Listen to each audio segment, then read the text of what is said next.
ಈಗ ಪಶುಸಂಗೋಪನೆ ಅಂತ ಬಂದಾಗ ನೇಪಿಯರು, ಜೋಳ, ಅದು ಇದು ಮೇವಿಗಿಂತ ಇದೇ ಬೆಸ್ಟ್ ಮೇವ್ ಅಂತ ಹೇಳಿದ್ರೆ ಇದರಲ್ಲಿ ಖರ್ಚು ಕೂಡ ಕಡಿಮೆ, ಒಂದ್ 20-25 ಪೈಸೆ ಅಂತ ಅಂದ್ರಿ. ಯಾವ ಸರ್ ಮೇವಿದು? ಬೇಲಿ ಮೇತಿ ಅಂತ ಹೇಳ್ಬಿಟ್ಟು ಎಡ್ಜಲೂಸ್ ಅಂತ ಕರೀತಾರೆ, ಇನ್ನೊಂದು ಹೆಸರು ದಶರಥ ಅಂತಲೂ ಕರೀತಾರೆ. ಸುಮ್ಮನೆ ವಾರ್ಷಿಕ ಇಳುವರಿ ನಾವು ಒಂದು ಎಕರೆಯಲ್ಲಿ ತಗೊಂಡಾಗ 110 ಟನ್ ಬರುತ್ತೆ. ಖರ್ಚು ಬಂದು 1 ಕೆಜಿಗೆ 20 ಪೈಸೆ ಬೀಳುತ್ತೆ. ನಿಮಗೆ 5 ವರ್ಷಗಳ ಕಾಲ ಸತತವಾಗಿ ಮೇವು ತಗೋತಾ ಇರ್ಬೋದು. 45 ದಿನಗಳಿಗೊಮ್ಮೆ ಕಟಾವು ಬರುತ್ತೆ. ಇದರಲ್ಲಿ ರಿಚ್ ಪ್ರೋಟೀನ್ ಇದೆ. ರಿಚ್ ಪ್ರೋಟೀನ್ ಅಂದರೆ 35% ಪ್ರೋಟೀನ್ ಇದೆ. ಅದೇ ಥರ ರಿಚ್ ಫೈಬರ್ ಇದೆ. ಬರೀ ಪ್ರೋಟೀನ್ ಕೊಟ್ಟಾಗ ಏನಾಗುತ್ತೆ, ಜೀರ್ಣ ಆಗಲ್ಲ, ಪ್ರಾಣಿಗಳಲ್ಲಿ ಜೀರ್ಣ ಆಗಲ್ಲ. ಅದಕ್ಕೆ 35% ಪ್ರೋಟೀನು ಮತ್ತು ಜೊತೆಗೆ ರಿಚ್ ಫೈಬರ್ ಕೊಟ್ಟಾಗ ಆರಾಮ ಡೈಜೆಷನ್ ಆಗುತ್ತೆ.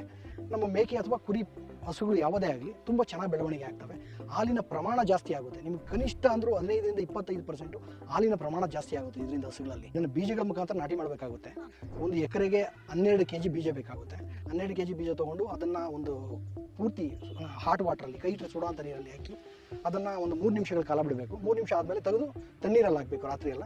ಬೆಳಿಗ್ಗೆ ಎದ್ದು ನಾಟಿ ಮಾಡ್ಕೋಬೇಕಾಗುತ್ತೆ. ಸಾಲು ಅಂತರ ಅಂತಂದರೆ 3 ಅಡಿಗಾದರೆ 2 ಸಾಲ ಆದರೆ 3 ಅಡಿಗೆ ಮಾಡ್ಕೊಳ್ಳಿ. ಸಿಂಗಲ್ ಲೈನ್ ಆದರೆ 2 ಅಡಿಗೆ ಮಾಡ್ಕೊಳ್ಳಿ ಸಾಕು. 4.5 5 ಅಡಿ ಬರುತ್ತೆ. ಬೇಲಿ ಮೆತೆಯನ್ನು ಕರ್ನಾಟಕದಲ್ಲಿ ತುಂಬ ಜನ ಕಮ್ಮಿ ಬಳಸ್ತಾ ಇದ್ದಾರೆ. ಆ್ಯಕ್ಚುಲಿ ರೈತರು ಒಂದು 1% ಜನನು ಯಾರು ಬಳಸ್ತಾ ಇಲ್ಲ. ಕುದುರೆ, ಕೋಳಿ, ಹಂದಿಗೂ ಸಹ ಬಳಸ್ತಾ ಇದ್ದಾರೆ ಕೆಲವು ಕಡೆ ಮಹಾರಾಷ್ಟ್ರದಲ್ಲಿ.